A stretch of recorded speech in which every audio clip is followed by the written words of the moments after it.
The YouTube joint? Good. Wow. Man. Hey, you know what's deep about this though? Let me do 2, 4, 6, 8, 9, 10 people. That's a lot. That's a lot of people that's interested in doing comedy. For, as far as I'm concerned. I remember when it was a time when people would come in and out the clubs and stuff like that. But for y'all to be here and let TonyRoney, kind of put everything in a structure base for y'all, it's kind of sweet. It's kind of amazing. And so, because nobody does this. You know what I'm saying? Like, certain cities do. You go to certain places, they do stuff, and they used to do more of it years ago. But now nobody really mentors or like shows people, how to do it from a business aspect and from a talent aspect, like with the improv and stuff like that. But, so one more time for TonyRoney for being able to create, an environment, man, for y'all to be able to do it. So my story, that's what it is. Long way. I started doing comedy in 1995. Yeah. Yep, I got kicked out of school for hazing. I'm a Q dog, so I'm rude to the Qs. And just celebrated 32 years in the frat, as a matter of fact. But yeah, you can clap for that. It's all good. Yeah, people don't be clapping for shit. And then you second guess yourself. Like, shit. So I got kicked out of school, I did, and then I came home, and my other brother, Greg Shelton, rest in peace, we always had a sibling rivalry, but they had more of a sibling rivalry than me. It was 3 of us, though. We always wanted to be in entertainment, and but my brother Greg had a play called Ain't Nothing Like Family, and it was on tour at the time, and Spanky Hayes was in it, Joe Blunt was in it, Coco was in it, Kool-Aid was in it, Keith Washington, the singer, was in it. Tony Roberts was in it. Man, that's a hell of a cast, ain't it? Amen. It was a lot of, it was just more people, but I was acting too. So I started off acting in plays first before I did comedy. So I was like, man, I want to be in the play. He's like, it's casted already and this and that, we already on the road. So I was like, fuck it, man, I just come do production work because I was doing that too. So, it wasn't shit for me to move, stages and do things and, whatever. I was doing PR work too, and I was doing, not PR work, PA work, which is a production assistant. So I was doing that at Shane Park. And I was there working and doing that. And all this stuff around the same time, like 95, 96, you know what I'm saying, right in there. And I was working at Shane Park when Junior Mafia and all them there, Biggie and all them, Lil Kim and all that type of shit. I was working there during that Naughty by Nature, all that kind of shit, Michael Franks, and just at that time. But so I had just kind of started doing comedy, but I really wasn't doing it. So, like I said, I went on the tour to play, doing production work, came back off the road from the play, and then was like, you know what? Started doing, stuff with TonyRoney, my brother. So I'm really his first student for Comic Vibe, to be honest with you. Me and Martini Harris was there, but I was really, his first one. I drew the original logo, the Comic Vibe, with the pig in the air, with the afro. I created that logo. I drew that and created that. So I was always into art too. And I went to school for media arts and all that, so I knew how to do logos and all that stuff a long time ago. So I helped create the original Comic Vibe design. I was one of the original students, like I said. He was right. I used to move the stage, work the door, sell tickets, put up posters in the gas stations and shit. This is before social media. So we used to have to hit the streets a lot, putting flyers on cars and all that type of shit. And and then I remember him saying, all right, I'm just gonna start putting you up. But you go up last. I was like, all right, bet. I'm cool with that. So it'd be like a crowd, and by the time I went up, it might be about 3 people. And so I was going up like that on a consistent basis though. I was, every time, I started loving it. I was like, yeah, I don't give a fuck, yeah. 2 people, come on. Because it was a challenge. And I was new. and I recognized that I didn't know what I was doing. And so, but I knew that I could do it because I was acting already. You know what I'm saying? So I was like, but this is a different muscle right here. And so I was like, all right. And so I started doing that, going up late and all that. So subsequently, though, just to jump, I want to jump ahead, but when I eventually moved to LA, it was a comedy club in LA, and well, it was called Mixed Nuts at first. And then it changed from Mixed Nuts to, it was right there on Pico. This nigga would kill me if I couldn't remember the name right now. He's gonna kill me right now, it's on video. But anyway, Ian Mitchell was the owner, and he would put me up late like that. So I was already prepared, you know what I'm saying? And I'd be in Cali, like, you know, he'd be like, hey man, you wanna go up? I'm like, you go up last? I'm like, hell yeah. And so, you know, I was already kind of in the mode, so the comic vibe had already prepared me for that. So anyway, I don't want to jump ahead to all that shit. But, so, started doing it and eventually got better at it, you know what I mean? And we promoted, and, you know, people's coming and we started creating rooms and things like that. Like, there used to be a little area in Detroit called Mahogany, a club called Mahogany Park, I think that was the name of it. Harmony Park? It was in Harmony Park, but it was Mahogany. called Mahogany. Yeah. They used to do poetry there, so we did comedy there. Oh, okay. So we did comedy, and TonyRoney started it, and then Cafe Mahogany. Thank you very much. And then I started doing comedy there, and I had a talk show there that lasted for a couple months, and we wasn't even, this was all pre-social media. It was like a podcast almost, and I would have a comedian come do comedy, and then I would interview him, you know, and this is the shit. I was ahead of my time. I didn't even know what the fuck I was doing, but I was trying shit, you know what I'm saying? And it worked for a minute. You know, Barry Sanders came to my show one time. That fucked me up. I was like, damn, Barry Sanders in this bitch with these big ass calves. Yeah, that nigga was in that motherfucker. But so we went from that to, you know, I got back into college. I went back to school, all this shit, and I graduated. And then when I was in college, when I went back to college after getting kicked out, I went to New York.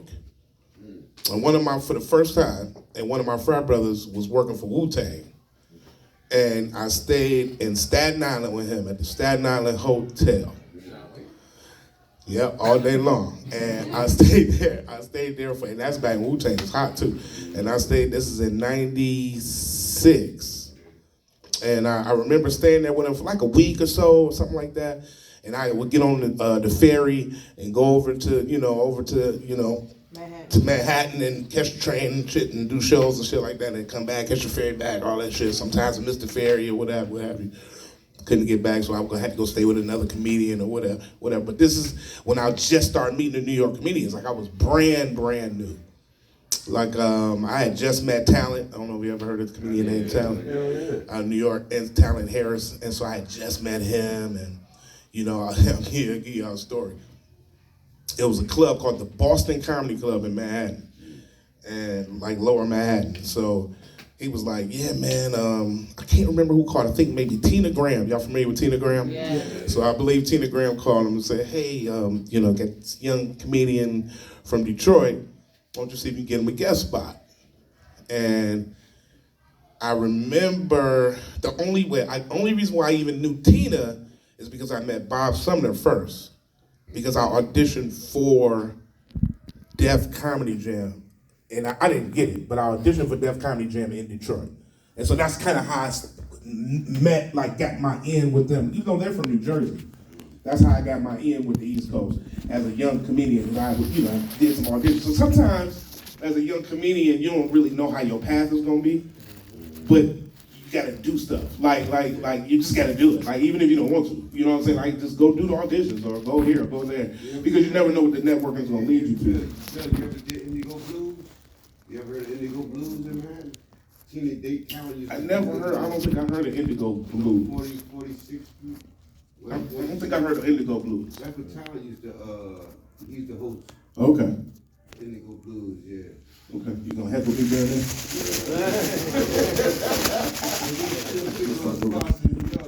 Okay, I know you. What part of New York you from? I'm from Jersey. I'm from Patterson. Okay, you Patterson.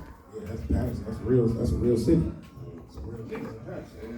them niggas robbed me. I tried to tell them. Yeah, for real, for real. You made it out of there, nigga. Yeah. People talk about Detroit. He said, Jersey is real.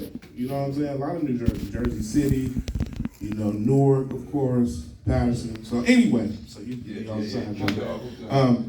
so I went to the Boston Comedy Club and did this, you know, they put me on the list. Talent was like, okay, Ben, you from Detroit? Yeah, come on, all right, I got you, man. You gonna go up first. I was like, oh, shit, all right. You know what I'm saying? Whatever, you know. This motherfucking club is packed. When I tell you, this is my first, like, I was so green in the game, I didn't realize where I was at, though. Like, how hot this shit was. So just imagine, like, going to, I don't know, even one mic Detroit right now. So imagine going there and not really knowing, you know what I'm saying, what you're doing, or going somewhere, they like, you gonna go up, you know what I'm saying? I'm like, okay, like a goofy ass nigga. So I'm sitting there, Talent comes and say, hey man, you know what? It's another comedian named Will Sylvance who just walked in. I don't know if you ever heard of him.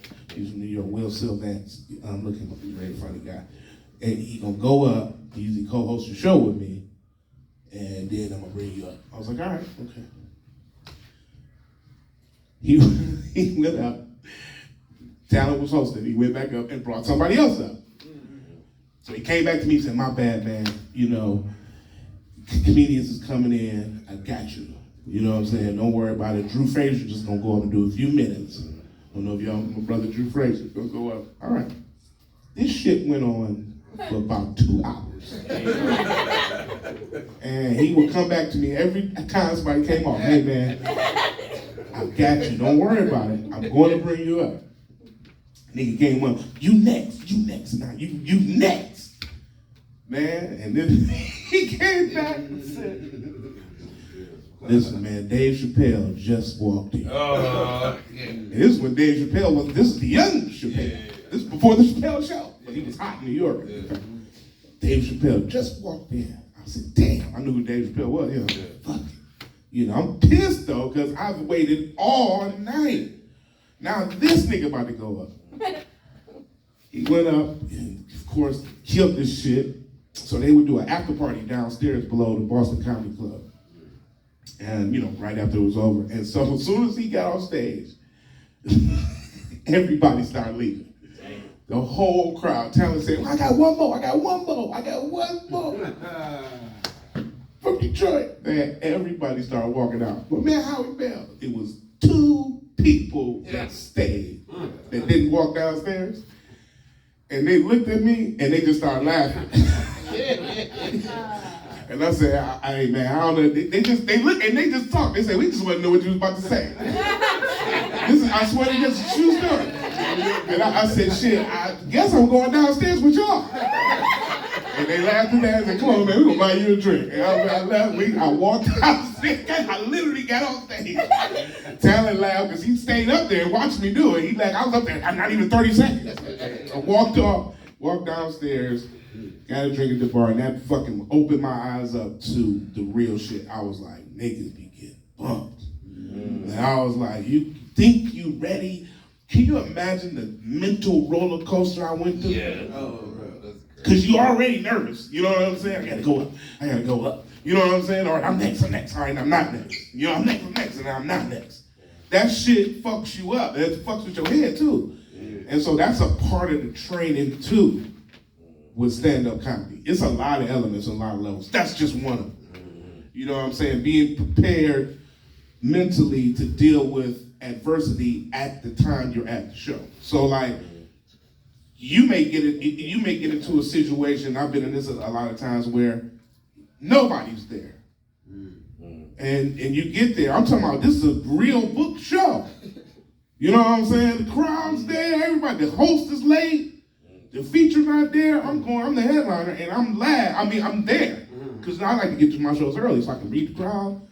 Another part of, you know, growing up in comedy, you want to read the crowd, know what you're dealing with. I've been several places and read the crowd wrong and bombed. But bombing is just part of the game until you figure out and learn who you are and how to deal with the other elements as well, as far as the structure, which you learn in here. So, man, listen, man, This is comedy. So, within itself, the whole shit. So, you know, so they taught me that part about being able to deal with adversity and being able to, you know, all right, man, you gotta go up. I'm like, nigga, but I'm the headliner. They like, no, but you ain't nobody here. You know what I'm saying? So you gotta be ready for that type of shit. And you gotta tell the audience shit. You gotta talk to these motherfuckers and explain shit. I didn't learn that till late in the game. Talk to the audience. I remember I used to just do that, want to go up there, yeah, da, da, da, da. And I said to myself, you know, this is not how you do it. Because I was watching other comedians, and these motherfuckers would go up, and I'm thinking they're gonna bomb, because they starting off so slow. You know what they was doing? They was taking their time and massaging that motherfucking audience and reading and gauging the shit out of the temperature of the room.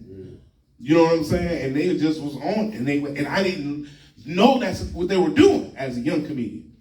And then I learned how to do that. You know what I'm saying? And then I learned how to be on time and then be professional. And then all of this stuff dealing with that and still don't have a place to stay, sleeping on niggas' floors. You know what I'm saying? I don't know if y'all know a comedian named Marshall Brandon, but he's on the road right now with Dave Chappelle. And I used to stay with him in Canarsie, in Brooklyn. And I used to sleep on the weight bench. Damn, a weight bench. I wasn't lifting weights, so I was sleeping on that motherfucker. And because the nigga had mice and shit. I wasn't about to sleep on the fucking floor. You know what I'm saying? Yeah. Hell yeah. This fucking house when nigga comedians was in that bitch. Corey Fernandez, I don't know if y'all know him. He was there. My man Artie Robb, rest in peace. Mark Simmons, who does a lot of boats now, a lot of cruises. And myself was there. A lot of comedians used to be in and out. And they lived in a couple of different places, but I would follow them from place to place, you know what I'm saying, in New York. But then I would come home to Detroit or go where, you know, back to LA or go whatever, because I was just bouncing. I was really a nomad, which I don't suggest this for any comedian. I kind of took a unorthodox path to this. You know, a lot of begging, a lot of sleeping on niggas' floors and asking for rides, and a lot of, can I have one of them French fries? You know what I'm saying? Can you please buy me a hamburger type shit? So I don't suggest niggas living like that. You don't really got to do it like that because there's more opportunities now. It's social media. You can make money. That's why TonyRoney suggests get your YouTube channel. I suggest get you any type of, you know, social media, all of them. Get any of it and just upload, do content, do shit like that. Because now you can make money and, you know, monetizing your shit. So it's a little different now than back then. You had to be in the clubs and you had to wait. Now I would say you can still do all those old school functional things though, because that's gonna get you a little further, plus social media. So now you got more tools to work with. So I would say don't not do it. But I was doing a lot of grimy, living here for 3-4 days, 5 days, you know, Greyhound, all that type of shit, you know what I'm saying, over and over and over again. So, it made me tough in comedy, and it gave me a lot of connections and made my foundation strong, but it was tough on my family life, kids, you know what I'm saying? You know, it was really a lot of arguing, a lot of that type of shit, you know what I'm saying? So, you know, entertainment is one of them things, man, especially comedy. You're gonna really go at this shit, you're gonna sacrifice something, but you just gotta have people on your side, man, that really believe in you. You know what I'm saying? Believe in what you do. Everybody ain't gonna believe in you though, so let's just get that straight. So don't get mad at people because they don't see your vision, because everybody not gonna see your vision. I mean, that's just the reality of it all. What you believe in and what you wanna be is what you believe in and what you wanna be. It ain't up to nobody else to fucking feel the same exact passion. You just want them to understand. Yeah. You know what I'm saying? And so, I ain't gonna go too much longer. So, I eventually, moved to California in 1998. We caught the Greyhound, me and Spanky Hayes, caught the Greyhound from Detroit to LA, and we got out there. We had a sketch improv group already before we left, and a lot of Detroit comedians was a part of it. It was called The Other Level. And all of the comedians would participate in it, and we would do the improv games and all that kind of stuff. But we just kind of took it to the next level, if you will, no pun intended. We all moved to LA, and then Thomas Ward was out there. I'm familiar with Thomas Ward, another comic that was already living in LA. Joe Blunt moved out there eventually, so me and Spanky, so we formed this group called The Other Level. And we would do sketches and improvs and, you know, improv games and all that stuff in the comedy clubs in Cali. And so nobody was doing this. Like, absolutely nobody. Like, they would have two-man shows. Like, that was known in Hollywood for a long time. People doing two-man stand-up comedy acts and stuff like that. People still do two-man shows, too, in California and in New York. If you can find somebody to do a two-man show with, it's so unique and so different because people don't do it all the time, it works. Even if you do your own stand-up, if you just every now and then you and somebody else partner up and go do it together and bounce off each other, that works, trust me. But that's just a sound. So, moved to California, caught the bus, took us 3 days, got out there, didn't really have nowhere to live. We stayed, bounced around, different Spank's cousin or Joe's cousin, or we even stayed in the jungle one time. You remember where they made Training Day? Yeah, we was staying in the jungle for a minute. Yeah, we was staying in the jungle. They used to buy my weed out the jungle all the time. They used to have a fat ass. That's back when they had the big nickel bags. Yeah. Huh? Nothing but love. See, the thing about it is, they niggas would ask us. He was blood niggas over there at that time. So we lived in different gangbanging neighborhoods, but them blood niggas was the weirdest niggas though. Crips was the coolest niggas to me. Even though blood niggas get mad at me and they see it, but Crip niggas are the coolest. Blood niggas always questioning niggas. But they was cool though, they used to serve us all the time. Yeah, they used to serve us all the time. And then plus we would tell them niggas, man, they was like, we all niggas, man, we all from niggas, but set y'all on, nigga. They used to be on that. We was like, we from Detroit. And they used to just pause and what the fuck is a nigga from Detroit doing in the jump? And so they believed us. Who's gonna lie about this shit? You know what I'm saying? Like, we comedians, man. From Detroit. The niggas just look at us and be like, all right, nigga. And then we start coming around a lot, and so they just got comfortable. But that's back when they used to throw the weed on the ground and all that stuff. That's back in them days. Yeah, they used to still throw the shit on the ground. And then them niggas had the big pillows of the Reggies. Ooh, $5. Niggas smoked about 7 headache blunts. Like in them days. Even though Cali, that was still Cali, but it was still like regular. You know what I'm saying? Weed and shit. I remember, I'm old enough to smoke weed so long now, I remember when chronic was a thing, like, the chronic is a dub sack, and all them terms like that. I remember that shit was brand new. And they was like, this is a dub sack. And it was like, it was green buzz, like, it was like new weed and shit. Kush, they used to call it Kush all the time. So, back in them days, we lived in an abandoned office building. We all wound up moving in this abandoned office building on Crenshaw, across from Leimert Park. So it's the area in Leimert Park where back in those days, they filmed a lot of movies back then in that area. But the most famous movie that they had filmed back then in that area was Talking Dirty After Dark with Martin. Okay. And so that was kind of popular. And then Robin Harris had a club. He had just died maybe 8 years prior to me moving there. So that was still kind of fresh for Hollywood. And he had a room that we wound up being regulars at called the Regency West, which is right in Leimert Park. And so by the time we got there, though, Ricky Harris was the host. I don't know if rest in peace, Ricky Harris. You remember Ricky Harris? And so he was the host at the time. So he would put us up, and we would do our other level stuff and whatever. And that's kind of how we started, because we were living right across the street, this abandoned fucking office space. And we would go over there every fucking night, you know what I'm saying, and walk down. There was another place called Maverick Flats, which is right down the street on Crenshaw, and Martin used to host that. And so like every now and then he would be there, what have you. And then so that's how long I've been doing comedy. But I was a young comedian. You gotta remember, at this time, still young. And I remember, so I'd only been doing comedy by this time like 3 years. And then by the time I moved to LA, so I auditioned for Comic View. Some speed story up. So I auditioned for Comic View, and Ronaldo Ray was holding auditions. Y'all remember Ronaldo Ray? Yes. And so he was holding auditions at a club called the Townhouse, I think it was called. Townhouse in Inglewood, or Ladera Heights or something like that. And so here we go once again with this bullshit. I'm on the list, and I'm getting bumped. I'm telling you, this is the second time this shit happened to me. I'm getting bumped all fucking night. And finally, I get to go up. I'm up last, so I'm already prepared for this now. I got prepared at TonyRoney's Comedy Vibe. I then got broken in New York, at the Boston, And now here I am in LA with the same shit happening to me again. Now this is an audition. And so I went up, it probably been about 8 people there. This place was packed, standing room when I first got there. Now it's about 8 people there. So, but it's an audition, you know, you gotta, people, you know, still audition. So I was like, all right, I still gotta go up. So I'm focused. I'm like, I don't give a fuck how many people here.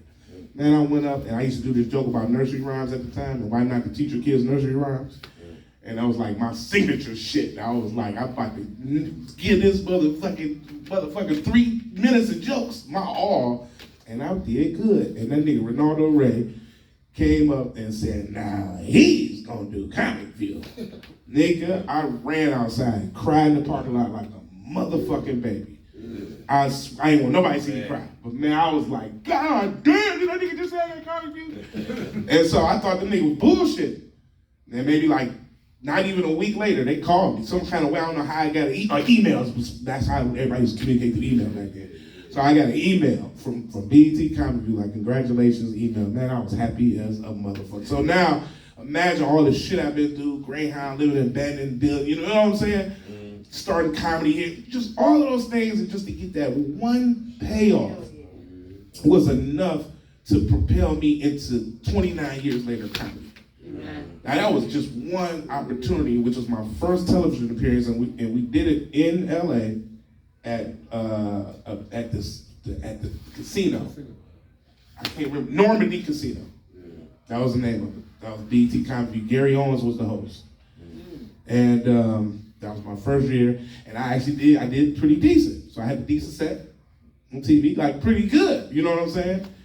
And I was so happy about that. So it led to another year of Comic View. They called me back. I was like, yo, can you come do, you know, season 99? You know what I'm saying? Ricky Smiley is the host. I was like, hell yeah. Then it went to, I killed that one. I was nervous. I don't know why I was so nervous that year. But I did so good. Like, it was the best I'd ever performed on TV. They called me again. So I wound up doing Comic View 4 times in a row. And then I got mad when they didn't call me the next year. I was so spoiled and shit. It was like a new producer took over somebody, you know, whatever, because they always change producers and stuff like that for different television shows. So they didn't get me this particular year. Then they came back a few years later and they brought back One Mic, BET Comedy View presents One Mic Stand. And Kevin Hart was the host. And I did that. So they called me for that one. I didn't even have to audition. They just was like, hey man, because I've been on the road. See, you gotta admit, so I'm never stopping doing comedy. You know what I'm saying? Then I was living in LA a long time, so I'm working, I'm doing, you know, different things, independent films, TV shows, I'm doing extra work. I done worked for the Oscars, you know, doing production work. So I'm still, my feet is on the ground. So I'm never stopping, even though I'm doing all these, you know, little TV shows. And back then it was more important because it wasn't no social media like that. So it was very important for you to get on TV so you can get credit so you can work in the clubs. That's how it kind of went back then. Still kind of like that now, but it's social media driven now, so you can work in the clubs.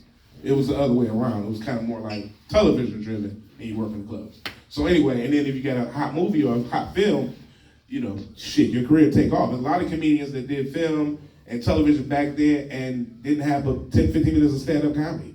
But they went on tours and they made money. They not even around no more.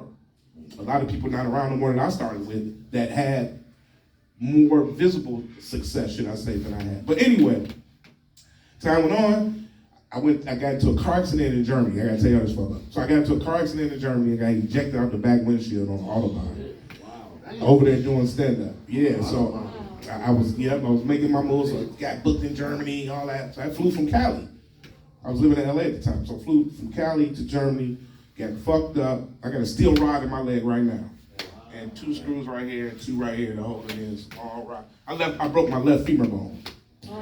So cuts, bruises, all kinds of shit. Anyway, I was over there for almost 2 months in the hospital for about a month or so, but then I had to rehab and all that kind of stuff.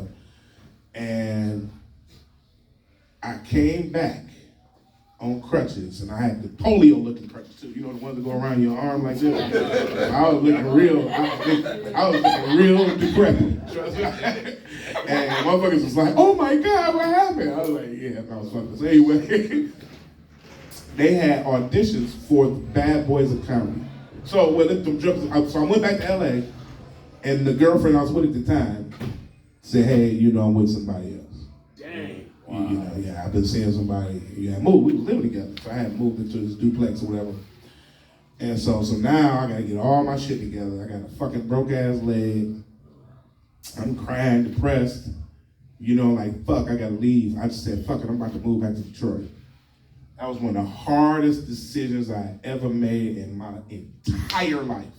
Was coming back here because I was like, fuck, I'm on the road. You know what I'm saying? My momentum is going, you know. At any time, I'm a pop dude X, Y, Z. Like I had filmed stuff that hadn't been out yet, all kinds of stuff was going on.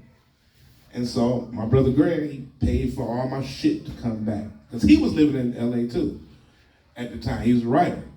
So our brother Greg, he's a writer. He wrote for the Jamie Foxx show.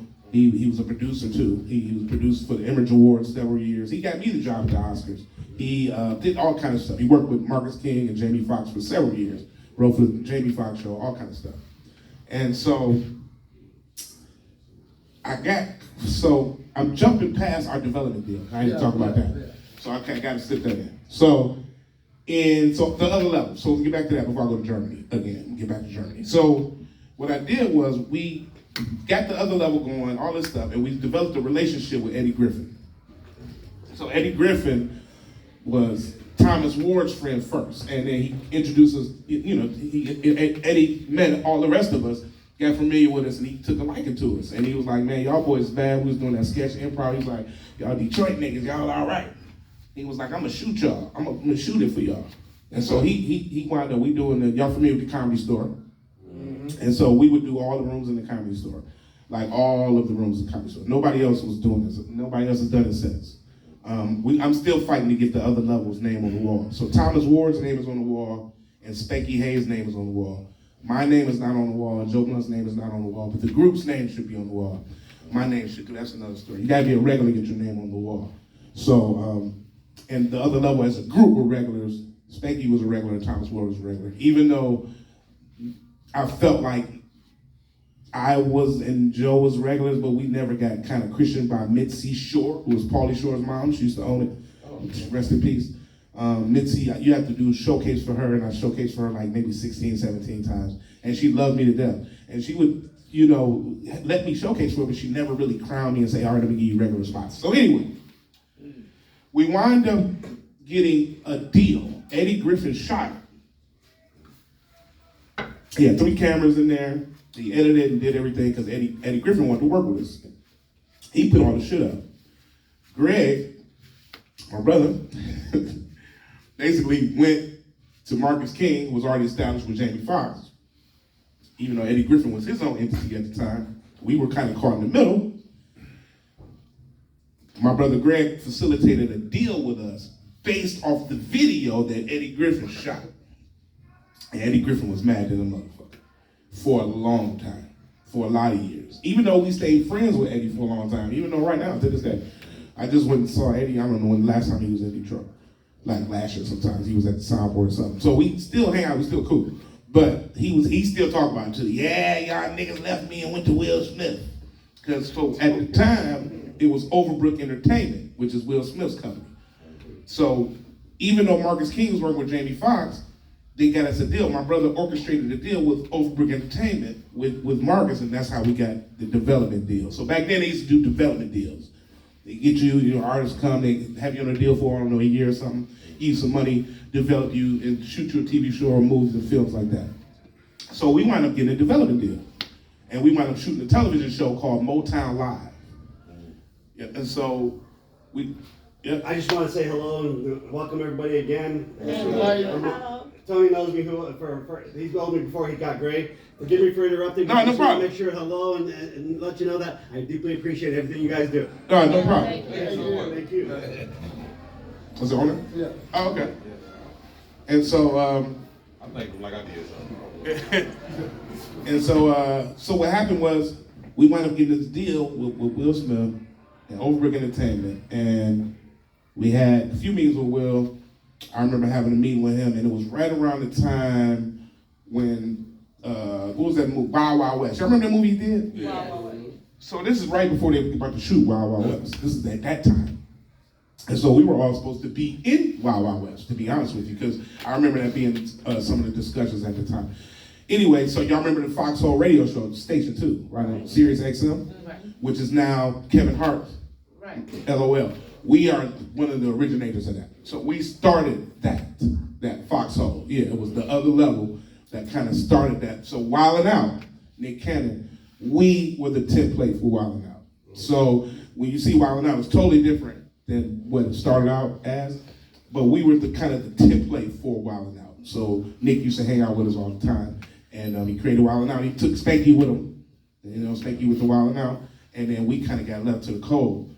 And it taught me a lot at that time too about being a part of a group and stuff like that. And I was like, I gotta step my game up. And so that's that. We had the development deal. The deal we ran, I think we made about $300,000. We had to split $300,000 or something like that. And so I don't know. It wound up, you have to pay accountants, and my brother got paid, Marcus got paid, everybody got paid. Then we got paid. Out that $300,000, I think we walked away like $60,000 a piece or something like that at that time. So imagine going from now, nigga, we think we the shit. You gotta think about this. We living in Hollywood. You know what I'm saying? Like for real. You know what I'm saying? Like we fuck this, nigga. Everybody got their girl and shit. We living, you know what I'm saying? I went and bought a gray Cutlass. A 1985 gray on gray Cutlass with the white spokes on that bitch. I was like with the gray interior. Man, I hated that motherfucking car. Nigga, that bitch was a gang banger magnet. Oh, man. Nigga, I thought I was balling that motherfucker. Niggas was coming up to me. Niggas was nigga, for real. You think I was driving down the street, nigga, what's up, bro? Sell that car. I'm like, man. I would go to the mall. We had a show or something, because we toured with Jamie Foxx for a while too. So we would go on tour with Jamie Foxx, and we was the only sketch improv group opening up for Jamie Foxx too. Well, so Speedy would be on the road too. I don't know if you're familiar with comedian Speedy. And so he would be like the general host, and then we would be like the opening act. So anyway, we go out and have to buy shoes and shit, or whatever outfit for the show. And I would come back out in the parking lot, my trunk be open and shit, steering wheel cut, like nigga had been trying to steal my car. So it was such a fucked up car magnet for that. I sold that motherfucker after a little while.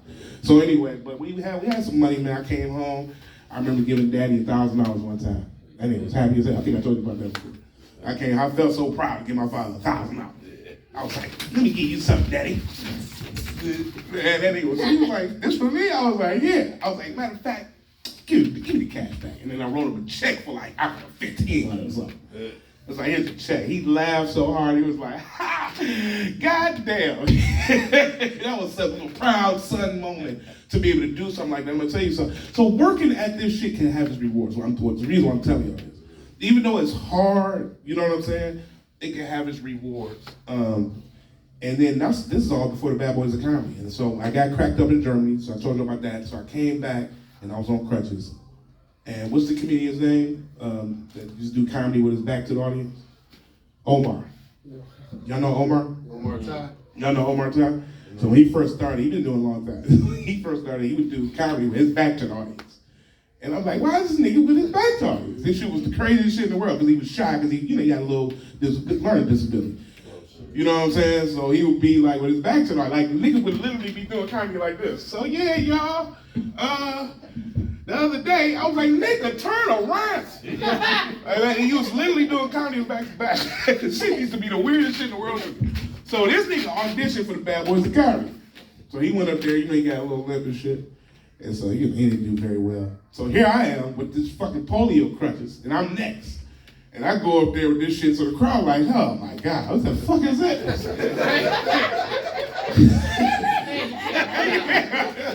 You can hear people whispering like, what's going on here? And as soon as I heard that, I read my audience. I'm off the train now. I said, hey, let me tell you something. I got into an accident. Nothing is wrong with it. and they laughed, and I'm going straight into my tour. I didn't even talk about none of that shit. And then I went to material, and I did good. And so Bob Sumner was there. He was like, that was good. You got to come to New York now. I was like, damn, that wasn't good enough. I mean, I ripped this shit. And so I'm on crutches. So he was like, nah, you got to come to New York and do the showcase. I was like, all right. So a couple months later, so now I'm off crutches. I'm still got a little limp, but I'm off crutches now. So I'm like, fuck this. I'm off crutches. So I can't do this shit in New York with all these crutches. In Harlem, I wound up doing a show. Smokey Suarez was hosting it. She's my partner right now, still to this day. And I wound up ripping the fuck out that motherfucker. Harder than I did here in Detroit. And I got the Bad Boys of Comedy, which people know me for now. And I did 2 seasons of the Bad Boys of Comedy. And so that was after all of the comedy stuff. And I wound up doing the 2 seasons of the Bad Boys of Comedy. Then I wound up doing a show with Robert Townsend, Partners in Crime. He came to Detroit and got a bunch of us. And we did just all kind of different things, television-wise. I've done a bunch of independent films. And I got some independent films on right now on Tubi right now. They're pretty good. Gangster Rap, the documentary, Howie Won't. It's a lot of different stuff. So a long career. It's been 29 years, and I tried to sum it up for y'all, I don't know, in 30, 40 minutes. But, and I'm going to take a few questions real quick before I leave. But I'm going to tell y'all something. The key to it all is the very beginning, like y'all are kind of right now, is going up and getting the mic as many times as you can. Keep doing that. Even though you don't feel like you're developing or nothing, or you can't think about new materials, just keep doing it. And then keep challenging yourself, going different places, and go to white clubs too, and go, mainstream, whatever you want to call them, or, go to the hood spot, do everything you can do, because right now you don't have nothing else to do but do that if you're serious. And so when you do it, just keep that, and write, go home and write, say, I'm going to go do this tonight, and make yourself do it. And then do things like that. And so that's the key, consistent level of that type of shit. And then other stuff will come. Do any auditions you can do. Do, whatever, you know what I'm saying, that's there.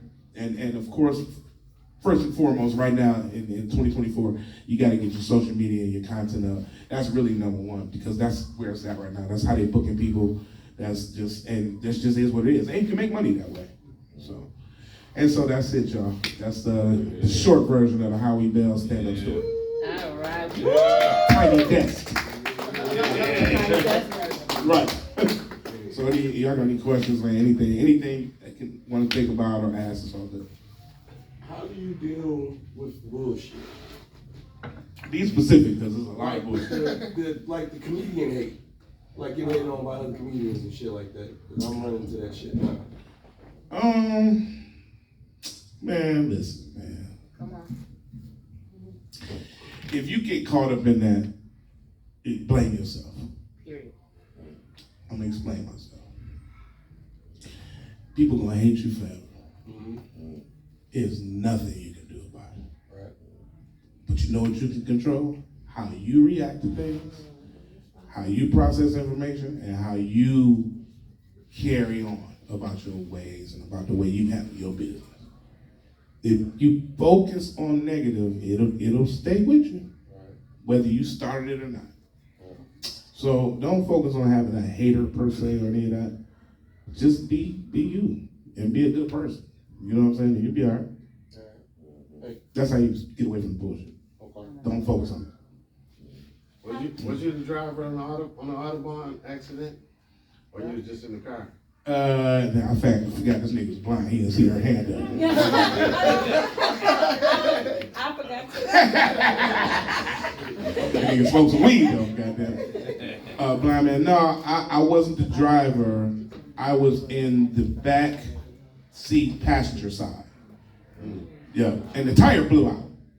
And so when the tire blew, it was a girl from Germany driving. It was a guy from New York, and it was his car, but he was in the passenger seat. I was in the back. It was a girl from Turkey with me, and she was over here, and me and her, and the tire blew out, and the girl from Germany, she was driving. She just lost control, let go of the steering wheel, and we started flipping out of control. And you know what? We was flipping so many times that I don't know if y'all ever been in a car accident. Anybody been in like a real car accident? Nigga, we was flipping so many times. I was like, damn, like it was like enough for me to notice. Like, usually car accident, car accident be quick, bye-bye. You know what I'm saying? This shit was like, we still flipping. I'm like, oh my God, we in a real accident. And next thing you know, I'm on the ground. I was in shock though. I'm looking, and the car is like by the bathroom over there. And I'm over here. And the girl from Turkey is like right here with us. Everybody survived? Everybody survived. I got fucked up the worst though. But yeah. How long did it take you to find your voice? It took some years before I realized that people tell you to. Like comedians used to help each other a lot more. That's why this is so important. You know what I'm saying? What doing, because back then, comedians would really be like watching each other, and then at the end of the show, or when you came off, comedians were like, hey man, come here, let me tell you something. The way you said this, you gotta do it like that again. Yeah.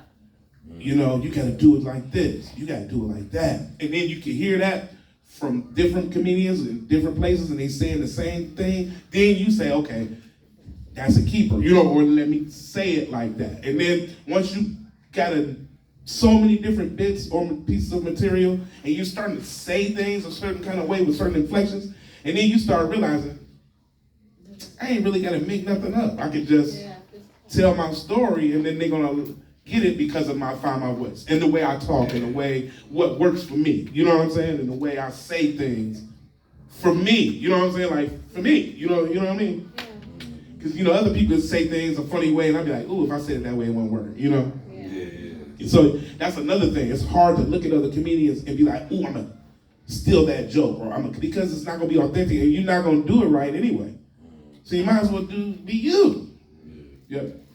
Like when it comes to like doing the sets, like when you have like your nights and stuff, when there's something that you really want to touch on, but another comedian already hits it before you do, like, it happens. Is it still cool to go into that? You know what? You just gotta be creative as hell. Yeah. Because once somebody touch, okay, all right, let me give you an example. Riding the bus. I got a hell of a joke about riding the bus. If nigga just went up to me and did 5 minutes on riding the bus, I may or may not do my riding the bus. Because it's gonna be over the beat, and then I might lose. See, you gotta remember, you don't wanna lose on stage. So you wanna always win, you know what I'm saying? So I don't wanna do a bit that might compromise.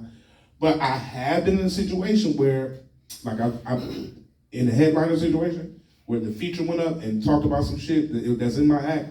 I waited until later in my act to mention it, and then I would even say, hey man, like the feature was talking about earlier about riding the bus, yada, yada, yada. So I made it to where I still acknowledge the crowd. That's another thing about talking to the crowd. So I talked to them, I acknowledged to them, I saw him do this earlier, but this is my take on it. So you can get away with it. You just gotta be clever about the way you word it. You know what I'm saying? And sometimes it's best to just leave the shit alone. You know what I'm saying? Because you don't want to get caught up in, oh, he's doing the same thing he did, or you know what I'm saying? And then you get into all that shit. So you gotta be real careful with that thin line between doing the same. Yep.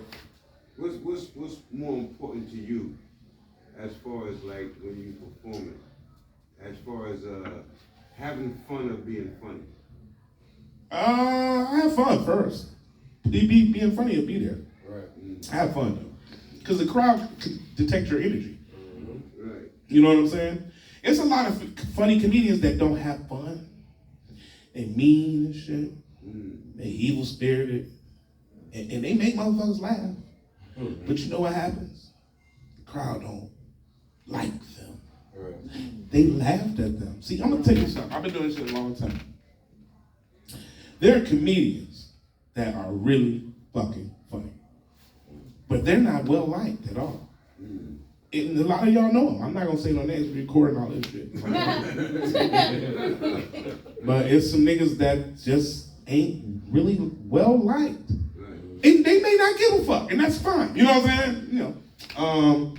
Everybody got their own, you know what I'm saying? But for me, I wanna be, I don't want you just to like me, but I want to be a liked person. I'm not mean. You know what I'm saying? So, when I do comedy, I want to do fun comedy. You know what I'm saying? I don't want to do mean comedy where I'm always talking about somebody or dogging somebody out.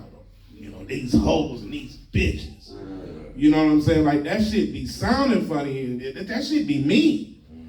And when you put that mean spirited shit in there, it's negative. That's how comedians be getting into it, motherfuckers in the audience sometimes. Because they going too hard. You know what I'm saying? You're going too hard, man. These niggas want to just sit back and laugh and you look at this nigga over here, this old ass nigga. Once you start doing all that shit, you open yourself up to the more negative energy. Now the crowd is mixed up now. in their minds. You know what I'm saying? Because you don't have them on one accord no more. You just start doing all that evil shit. So I try to stay away from that and concentrate more on the fun part and then the funny of foul.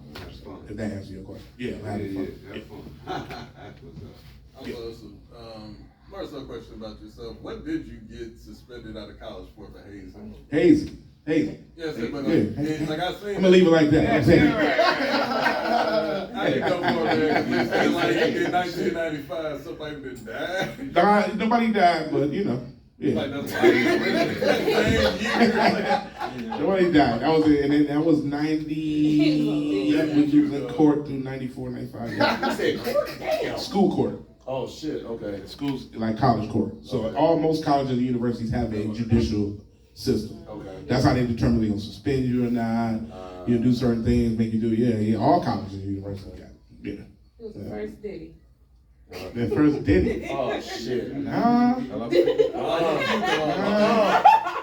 that's the wrong take. Don't take Even though I met, so even right, take that. Even though I work with Diddy too, so I've worked with Diddy several times. Yeah, and he was one of the guys that encouraged Walter Lathan to put me on tour with the Bad Boys of Comedy. Well, give me more dates, should I say? Because when the tour came out, Downtown Tony Brown was a part of it, Mike Bonner, me, and I think Spanky might have did one or two. But because we were all the ones that taped the show. I just so happened to be one of the more visible ones from the show, you know what I'm saying, throughout the years. But we all had taped at the time. And so it was sponsored by Crown Royal and all that stuff. And so they came to a club called Half Past 3, which is now known as the TV Lounge, which is on Grand River. It used to be across from Mitch's. Mitch's is closed now. So y'all know where by the direction salon. It's like right next to the salon. it's right next, it's attached to the salon. Exactly. So a guy named Tree owns it right now. Yep. And so we did a premiere type coming out show for the Bad Boys of Comedy here in Detroit at that club. And I remember after that, the tours kind of started, and I had only had like 3 dates. And the show had been on, this after the first, just only one season, this after the second season. And I was like, I was getting a lot of traction, you know what I'm saying? Because I had one of the hottest sets. And so they put these other ones like Bruce on the show, on the tour. He didn't even do Bad Boys of Comedy, and I like Bruce.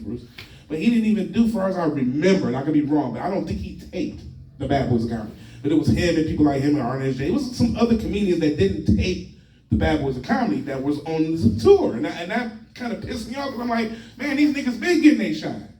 You know what I'm saying? Like, here we are, we done busting our ass, you know what I'm saying? You know, me, Ronnie Jordan, Malik Sannon, and, you know, all these guys, which is Malik Sannon, writes for SAG now, and, you know, and works with the neighborhood. I don't know if you know Ronnie Jordan from Atlanta, big fat guy, he got his own podcast. Anyway, all these people, you know, we were doing shit, we were coming up at the time with the Bad Boys of Comedy, and I just remember Diddy, seeing him in New York. Did a show with Talent, and I saw Diddy. Talent was like, hey man, there go your boy, right across the street, like New York streets look. And so I was like, damn. I was like, man, I'm gonna go holler at this nigga. He was with Dwayne Wade. I'm not making this up. This is his story. And I've told this story before, but it just made me laugh thinking about shit just now, all this new shit that's going on. So, What year is this? shit, this was like 07,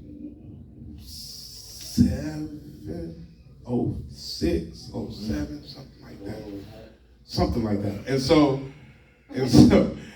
I went over there. He was with Dwayne Wade and a couple of people, women too. There was women there too. So, and he was like, and then he was like, hey man, what's up? What you doing here? I was like, I'm in New York, just did a show. He was like, nigga, that's what's up. I already taped. You know, I was popular from the show. So he was happy to see me, you know what I'm saying? Like right there on the spot. Eric Sermon was there from EPMD. Man, and they was like, and everybody, D-Wade, all niggas was like, yeah. And I was like, I told D-Wade, I said, you don't like me, I'm from Detroit. He's like, because back then, you know, the Pistons, so we was all that type of shit talking. So then he was like, man, you ain't never been to my studio. This is my studio. I was like, come on. He's like, come on, let's go. So we all went up to the studio, and he had like a waitress lady walking around. They served us drinks.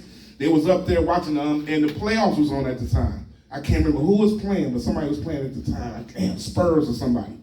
And I remember like kicking it with them niggas like heavy, blowing. I mean, the best time. They think they had cater food, everything. It got late. And so I was like, you know what, I'm about to get out of here. They was still partying in that motherfucker though. You know what I'm saying? Like it was late though. I looked up at 1, 2 in the morning type shit. I've been with these niggas like 2, 3 hours. You know, this after the comedy show. So I left and that nigga wound up calling me about, I don't know how many months later. I got a call from his assistant. Her name was Star at the time. And she was like, hey, Diddy wants you to come be one of his writers. He's gonna host the VMA Awards. Man, I fell out the damn bed, man. I was so motherfucker. I couldn't believe this phone call was real. You know what I'm saying? I was like, for real? She was like, yeah, we gonna be there to pick you up in the morning. We sending a car service to you. I was living on Freeland. And it was like, we gonna send a car service to you in the morning. I was like, what? And they literally had a limo waiting in the driveway. I woke up late. I was so happy. I was drinking, smoking that night. Nigga, I was like doing all kind of shit. Like, nigga, I'm about to go to Miami. Yeah, hell yeah. And then I went. I mean, you know, woke up late. The fucking limo driver been calling me. You know what I'm saying? I was like, man. She was like, it was a white lady. She was like, you'll still make it. That was back before 9/11. So, well, no, that's after 9/11. It's after 9/11, yeah. But I remember her. It was a situation where you could pull up. It wasn't like you had to be there 2 hours ahead of time. It was something anyway. So I went. Or that was dead at the time. That 2-hour shit. So anyway, I went to the airport, packed through my shit. I had already packed. Threw my shit in the car and went down. And they put me in a hotel on South Beach. And I worked for a week for Diddy. And I wrote for him for the VMA Awards. And one of my sketches actually made it on air. Yeah, so, and I worked with Chris Spencer, Alex Thomas, Johnny Mack, and Mitchell Marchand. And Mitchell Marchand is a really popular writer right now. He writes for everything. He writes for the Image Awards right now to this day. And we all was down there writing for it. And that was one of the best experiences that I had in entertainment. And I remember, you know, all that East Coast, West Coast beef, stuff like that. And I remember seeing Snoop at one of our writing sessions. He came like while we was at the thing, and this nigga came in with a big ass box, like a cardboard box. Everybody look at this nigga, and inside the box, this nigga starts pulling out bags of weed. Nigga, each bag had to be like this. When I tell you it was so much weed he pulled out, nigga, I sat there and I looked at him. I said, man, see, I had did a cartoon with him called The Fatheads in LA previously. So he knew me. He was Detroit. I was Detroit. Oh, nigga, all day. So he saw me. He said, Detroit, what you doing? I was like, I'm writing. Oh, man, we about to smoke. We got to roll up. I'm like, nigga, please, I will roll up. Yeah. So it's all of these motherfuckers looking crazy. I'm like, nigga, I'm right at the weed. Now they seeing it's real, so it's all kind of motherfuckers who acted bougie before. Hey, can I roll up something? Motherfuckers, like white motherfuckers, white girl, all kind of people on this writing team shit. And so motherfuckers start smoking. We blowing. This one I knew that East Coast, West Coast, all that shit was fake. Right. Yeah. When that nigga Snoop came in there, that nigga Diddy was acting like now looking back at it, he was acting like a girl. He saw Snoop nigga, he was like, Snoop! Man, and I'm looking like, damn, these niggas know each other like that. Cause you know, you thinking East Coast, West Coast, that beef, you know what I'm saying? And these niggas was kicking it, them niggas, man, he kicked it so hard. Then security came back there and was like, hey, y'all, smoking weed back here. Snoop said, this is the first time I seen a nigga flex. Snoop said, hey, if we can't smoke weed back here no more, they don't want my presence at the award show. Nigga, this is at rehearsal like the day before the shooting. Nigga, they came back about 5 minutes later and said, you guys are good, don't worry about it. Nigga, I saw that shit, I was like, wow. We smoking in the motherfucking Miami Heat. Joint, you know, that's they shit. What's the name they stayed in way back? United, not the United Center. One thing of the Miami Heat. Anyway, that's what the Miami Heat play. Yeah. So we in that bitch blowing, and this nigga Snoop said, you don't want my presence. I said, you're fine, nigga. Do you understand? I said to myself, that's why you can do anything. Don't let a motherfucker tell you can't do something. Even if you ain't that popular or nothing, I'm telling you, just ask or do it and then let somebody tell you no later. Because The thing about it in life, man, if you don't take chances and you don't do shit, you ain't gonna really get ahead. You gotta kind of take some risks. You know what I'm saying? And that ain't just about smoking weed, but it's just about taking risks. You know what I'm saying? So anyway, for the Diddy shit, and it's sad he's going through all this stuff, man, because his mother really took a liking to me. That's how I really worked with him. He told me that. He's like, my mama loved you. You know, I met her several times, you know, during that time frame. And shit, man, she loved me so much. She was like, you better take care of my boy. I saw him in New York again. And he was like, yeah, come up to the office. They got the Bad Boy Entertainment off there, all that shit like there. So I'm not sure if it's there now. And that's back when they had all the Sean John clothes. I went up there and ordered up some shit. I went through the catalog. Man, I probably ordered about 3-4 blue jeans. I remember all that Sean John shit I had? Man, I had suits. Nigga, I had shit that niggas was like, where the fuck you get this shit from? And then we was on tour, so I'm good. I'm flossed. This is probably one of the best flossy times of my career, but it was still dumb because I spent a lot of money. I wasted a lot of money trying to keep up with motherfuckers. I should have invested a lot of that money I had. But I was so fucking poor for so long.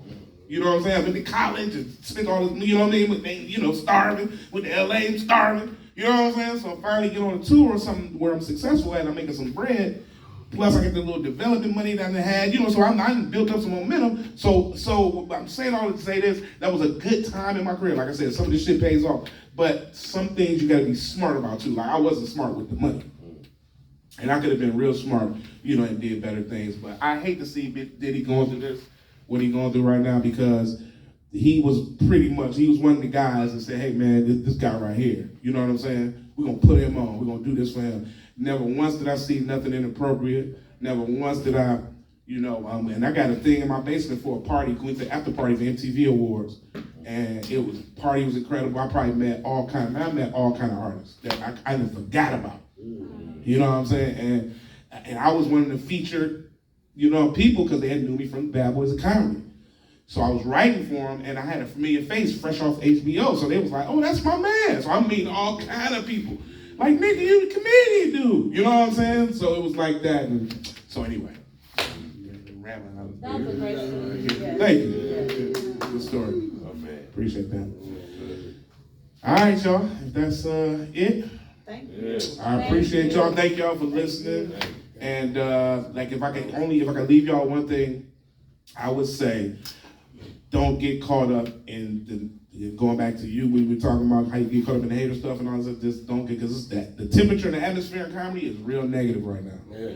And you know what I'm saying? Shiny D said, Shiny D told me Cat Williams opened up Pandora's box to hell. And the shit was so funny, but it was true. You know what I'm saying? And because ever since then, have you noticed it's all been fucked up?